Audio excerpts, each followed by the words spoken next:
Hei og velkommen til NTN skole.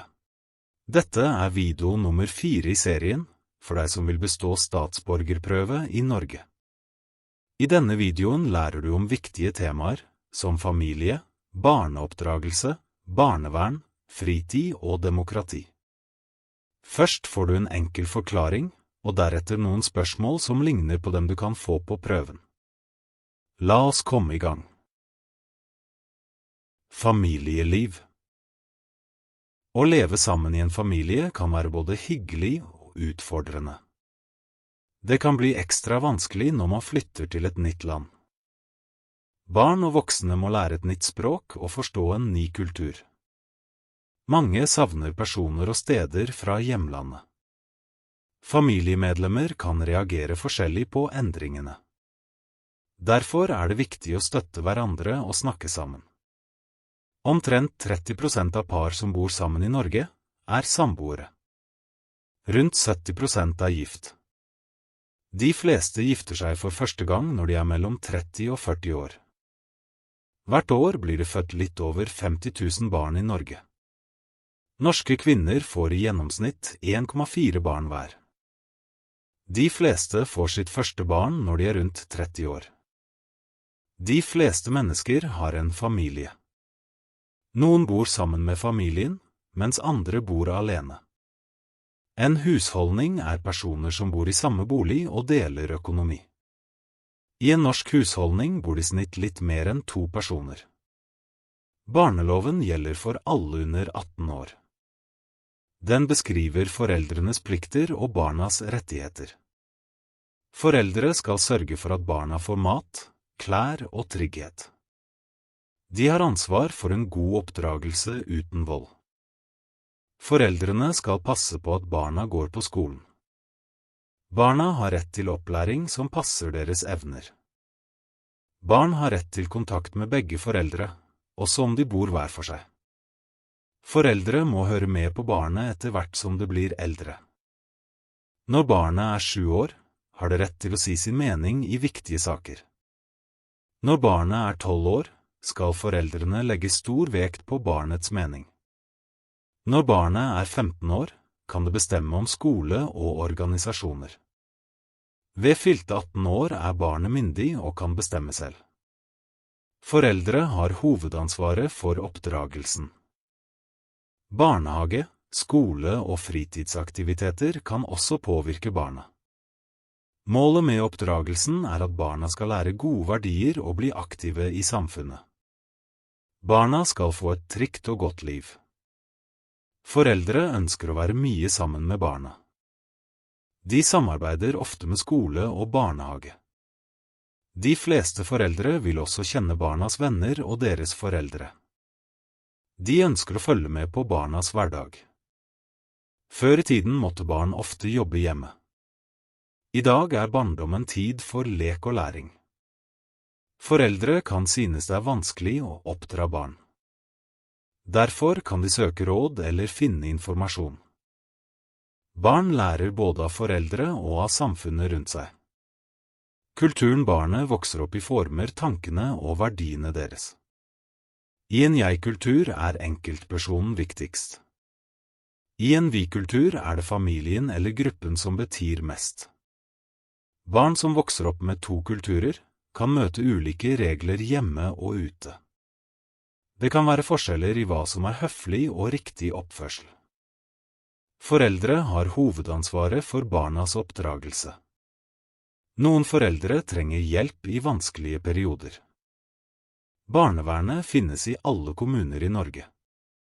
De kan gi støtte og hjelp til barn og familier som har det vanskelig. Norge var det første landet i verden med offentlig barnevern. Den første loven kom i år 1900. Barnevernet skal sikre at barn får en trygg og god oppvekst. De gir støtte og veiledning hvis situasjonen hjemme er vanskelig.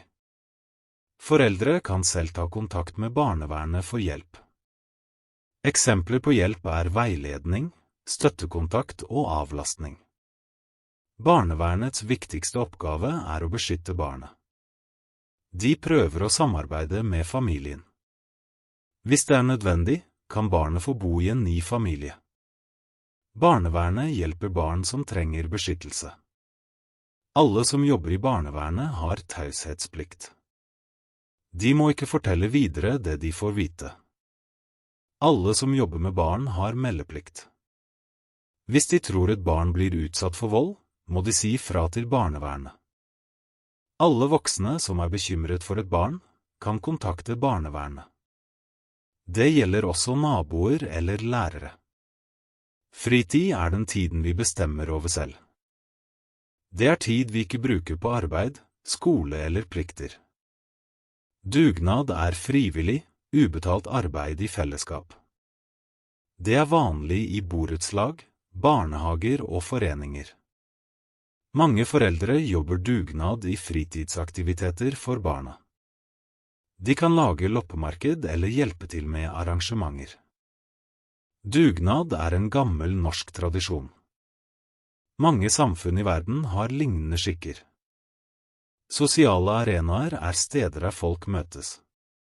Eksempler er familie, skole, jobb og fritidsaktiviteter. Voksne kan også delta i sosiale arenaer. Mange går på kurs, synger i kor eller deltar i organisasjoner. Barn kan være med i organiserte fritidsaktiviteter. Det kan være idrett, speider eller musikk. Foreldrene hjelper ofte til i aktivitetene. Noen er trenere, andre kjører barna eller organiserer aktiviteter. Frivillig arbeid betyr at man jobber uten lønn. Det er vanlig i organisasjoner med et godt formål. Eksempler på frivillig arbeid er Røde Kors og idrettslag. Mange gjør frivillig arbeid noen timer i uka. Man lærer mye gjennom frivillig arbeid. Det kan gi nye venner og følelse av tilhørighet. Frivillig arbeid kan også hjelpe med jobb og utdanning. Det kan være bra for CV og språktrening. I et samfunn finnes både skrevne og uskrevne regler. Uskrevne regler varierer fra kultur til kultur. I et demokrati har alle ansvar for at systemet fungerer. Det er viktig å følge med og delta. Alle skal kunne si sin mening. Det er en viktig del av demokratiet. Unge nordmenn er mer politisk aktive enn før. Flere unge stemmer og blir med i organisasjoner. Politiske ungdomsorganisasjoner har fått flere medlemmer. Mange unge lærer om demokrati og deltar i valg og diskusjoner. Nå kommer spørsmålene. Her får du alle viktige spørsmål om tema familie, barneoppdragelse, barnevern, fritid, frivillig arbeid og demokrati.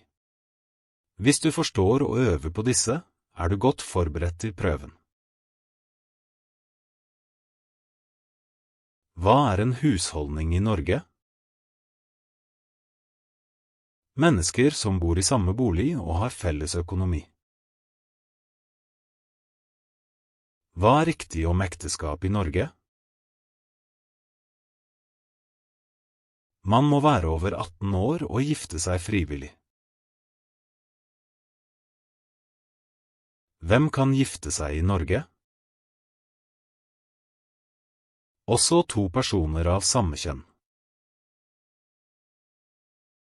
Hva er riktig om foreldreansvar i Norge? Foreldre som er gift eller samboere får automatisk felles foreldreansvar.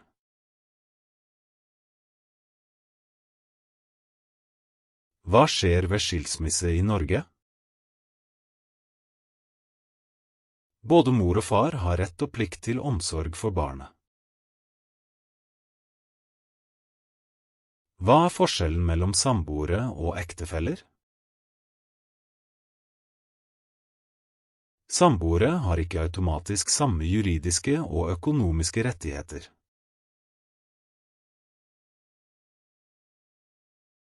Hva handler barneloven i Norge om?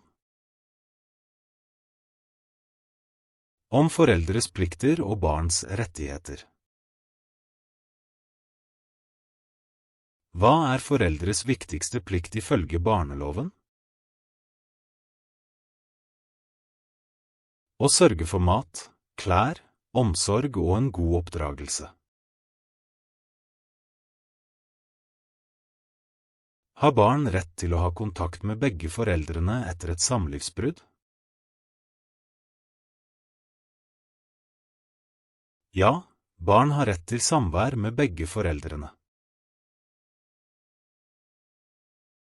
Hva skjer når et barn fyller 7 år, ifølge barneloven? Det har rett til å si sin mening i viktige avgjørelser. Hva kan et barn bestemme selv når det har fylt 15 år? Utdanning og medlemskap i organisasjoner. Hva betyr det å være myndig i Norge? At du er 18 år og kan ta egne avgjørelser. Hvem har hovedansvaret for barneoppdragelsen i Norge?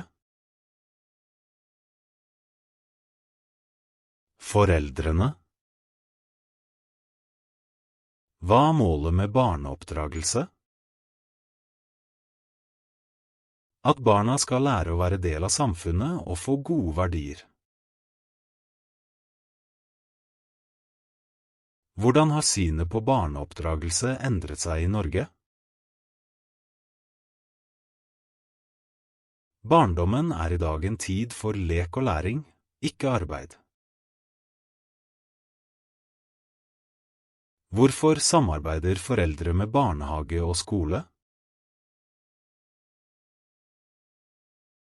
For å følge med på barnets utvikling og trivsel. Hva kan være utfordrende for barn som vokser opp i 2 kulturer? De må noen ganger forholde seg til ulike regler hjemme og ute.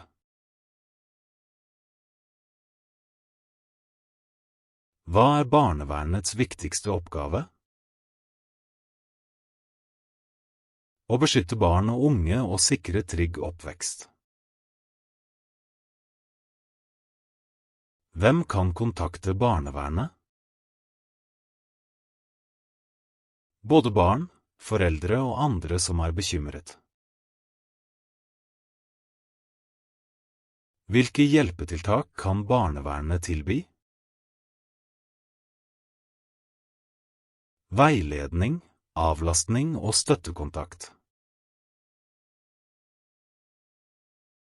Hva gjør barnevernet hvis et barn ikke er trygt hjemme? De kan plassere barnet i en annen familie hvis det er nødvendig.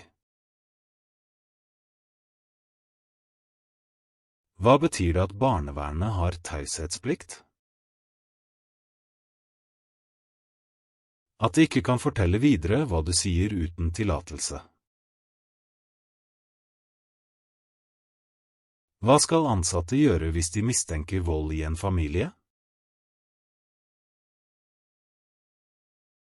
Melde fra til barnevernet. Hva er fritid? Tiden man selv bestemmer over, når man ikke jobber eller gjør plikter. Hva er en dugnad?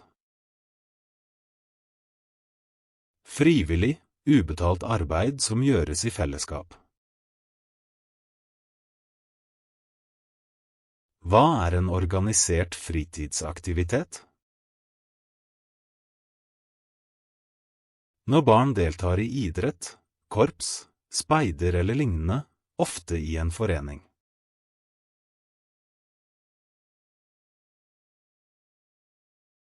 Hva er frivillig arbeid? Når man jobber uten lønn, ofte i en organisasjon.